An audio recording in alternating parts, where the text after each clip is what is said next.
Patience. Extraordinary. Listening. Unique. 3 words he has drilled into my head. Location, location, location. I met Mark through a gentleman that I worked with at City National Bank in Beverly Hills in 1961. A mutual friend of ours invited me for brunch, but I had no idea I was going to meet Pam. We walked into the apartment of our mutual friend at the same time. That's how we met. So that was the end of January.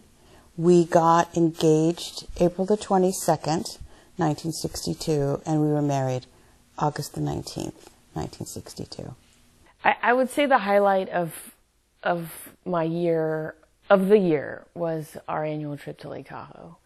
It was a time for us to be together as a family because Dad worked a lot.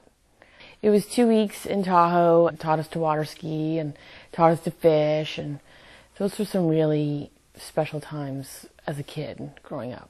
Something unique that they may not know about him is he really enjoys the pull my finger gag. He likes classical music. It's a little saddening, but it has a little kick to it.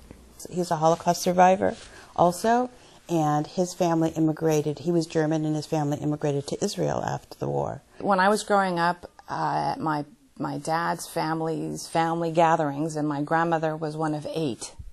So there were a lot of people around. They all had European accents, and some had tattoos on their arms. And, you know, as a child, you used to say, well, this is just the way things are, and it's normal, and, you know, these people are who they are, and that's just the way it's supposed to be.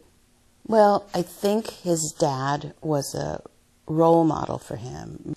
They were very fortunate that they were able to not be interned early in the war. They were only interned late because my father-in-law had money and he was able to pay off the Germans or the locals, whoever was doing graft at that moment.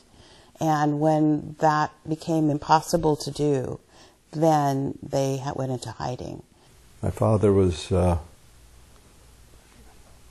very instrumental in keeping us alive. And my mother was a stalwart in the keeping the family together, my brother and myself. And during the Second World War, it was the family unit that survived. You know, my dad's childhood was heavily interrupted. He would probably tell you that he didn't have a childhood per se, as you and I would know it, about playing outside and with the neighborhood kids. Well, I would say that the most instrumental, life-changing thing that happened for me, and I am sure my siblings would say the same, is the trip we took for my brother's bar mitzvah in 1978. Well, I mean, just that, the whole experience of just going to Eastern Europe, or just going to Europe for 2 months, plus time in Israel, I mean, that whole experience is truly invaluable. But the 6 of us traveled in generally 2 taxis. My dad was dead set on taking us to see where he was born, where he grew up, kind of after the war, and even the concentration camp that he was at. I mean, it's one thing to read it in a book or to see it in film, but when you're actually there and you're hearing an account, not through a tour guide or an interpreter of what was happening at the time, you're hearing it firsthand from your father's perspective. I'll never forget standing at the camp, Theresienstadt, where they were, and standing there. It was an army fort, so there was a long drive, and then kind of the moat, and then the camp. And we just stood there, and I remember my father standing next to his mother, and he just pointed. And me being the youngest, and 9 at the time, I said to my dad, "Is that where you lived?" You know, like, this wasn't living, this was being a prisoner. And so he said, yeah, that's where my childhood ended. And I was almost his age at that time.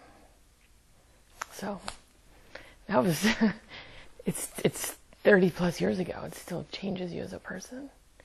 Because he survived it. You know, I was 9, he was 9 then. So you're the same age, and I'm like living this fabulously free life. And so, you know, when you walk hand in hand with him inside to where he was, that's like a bonding experience with your dad. That whole trip was really just very poignant experience in my life. I think when we got to Israel for Brian's bar mitzvah, I think Mark was so proud to be able to, in his own right, to know that he survived, and this is the future.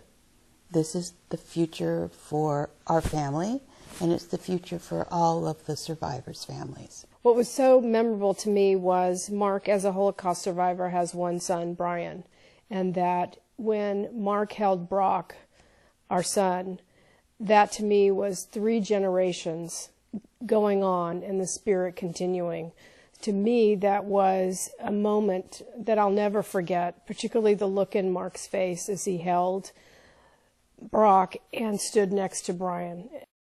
When I think of Zaidi, I think of the awesomest person alive. Usually our main interaction between Zaidi and me is through cards. We only play gin rummy. That's the only one that I'm on his level with. He only plays for money.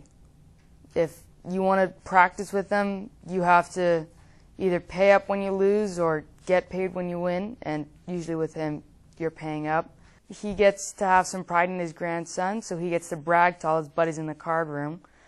And I learn a skill that will pay my way through college. His favorite impersonation is of John Wayne. So if you ask him to impersonate John Wayne, he'll get up, you know, if the mood's right, and he'll do a really good impersonation of John Wayne. When I was a youngster, I mean, big Three Stooges fan, and my father doing imitations of Curly.